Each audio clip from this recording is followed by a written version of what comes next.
İmam Sadiq əleyhissalamdan hədislər nəql edirlər, rəvayət edirlər ki, Rəzəb ayının fəziləti haqqında, oruç tutmaq, Rəzəb ayında oruç tutmağın savabı haqqında soruşurlar. Yəqin ki, bunu Şaban ayında soruşurlar.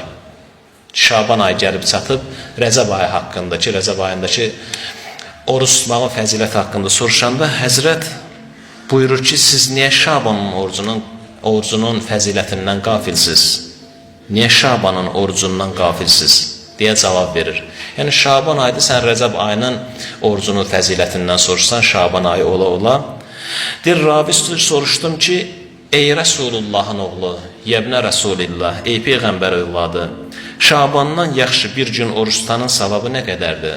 Madam ki, Şabanın fəzilətindən danışdınız, Həzrət buyurur ki, and olsun Allaha ki, Şaban ayından bir gün oruç tutmağın qarşılığı cənnətdir. Bircə gün oruç tutmağın qarşılığı cənnətdir. Bu, yəqin ki, sonsuz mərhəmətin bir nümunəsidir. Aşkar nümunəsidir. Sonsuz mərhəmətin nümunəsi olar ki, bir gün oruç tutmağa insana cənnət verilir.